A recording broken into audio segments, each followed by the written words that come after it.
ভিসার মেয়াদ শেষ হয়েছে বহু আগেই, নেই কোনো বৈধ কাগজপত্র। তবুও দিব্যি এদেশেই থাকছেন বিদেশিরা। শুধু থাকছেনই না, জড়িয়ে পড়েছেন ভয়ঙ্কর সব অপরাধে। সাইবার জালিয়াতি থেকে শুরু করে মাদক চোরাচালান, সবখানেই মিলছে অবৈধ বিদেশি নাগরিকদের সম্পৃক্ততা। সিরাত আল মুস্তাকিমের রিপোর্ট।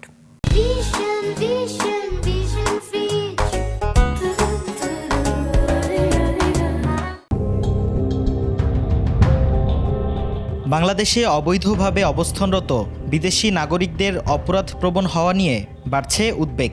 নির্ধারিত সময়সীমা পার হলেও অনেকেই এখনও অবৈধভাবে অবস্থান করছেন এদেশে এবং জড়িয়ে পড়ছেন নানা অপরাধে। বাংলাদেশ বিনিয়োগ উন্নয়ন কর্তৃপক্ষ বিডার সর্বশেষ তথ্য বলছে, ওয়ার্ক পারমিট সহ দেশে অবস্থানরত বিদেশিদের সংখ্যা 1,07,167 জন। তাদের বেশিরভাগই কাজ করেন গার্মেন্টস, টেক্সটাইল, কনস্ট্রাকশন ও আইটি সেক্টরে। সরকারি পরিসংখ্যান বলছে, বাংলাদেশে অবৈধভাবে অবস্থানরত বিদেশি নাগরিকদের সংখ্যা 33,000-এর বেশি। তবে বিভিন্ন সংস্থার মতে বাস্তবে এই সংখ্যা কয়েক লাখ।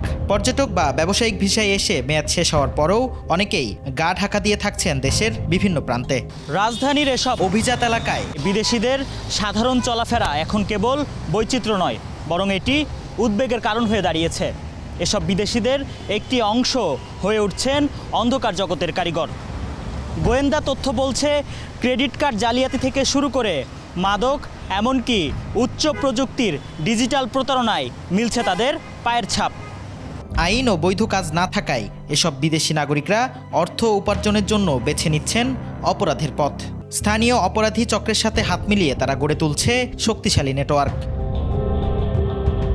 অবৈধ বিদেশিদের সংখ্যা দিন দিন বাড়া ও বিভিন্ন অপরাধে জড়িয়ে পড়ার জন্য সরকার ও প্রশাসনকে দায়ী করেছেন অভিবাসন বিশেষজ্ঞরা। যারা অপরাধ প্রবণ হচ্ছে তাদের বিরুদ্ধে যে আমাদের সরকার কার্যত ব্যবস্থা নিতে পারছে তা না, সব আমলই আপনি একই ধরনের কথাবার্তা শুনবেন।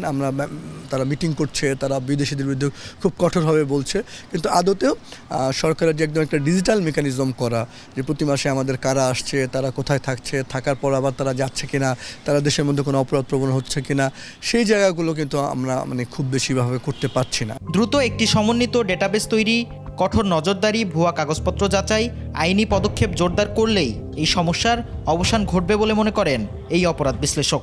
এর পেছনে অন্যতম কারণ হচ্ছে যে আমাদের আইনশৃঙ্খলা বাহিনী বা রাষ্ট্রের পর্যায় থেকে মনিটরিংটা যথাযথভাবে হয় না। যখন তদারকি বা মনিটরিংটা যথাযথভাবে হতো, একজন চাইলেও অপরাধের সাথে জড়িত হতে পারবে না, কারণ সে তো প্রতিনিয়ত একটা মনিটরিংয়ের মধ্যে আছে। অবৈধ বিদেশিদের কারণে একদিকে যেমন জাতীয় নিরাপত্তা হুমকিতে পড়ছে, অন্যদিকে দেশ হারাচ্ছে বিপুল পরিমাণ রাজস্ব। সিরাত আল মুস্তাকিম, 21 টেলিভিশন, ঢাকা।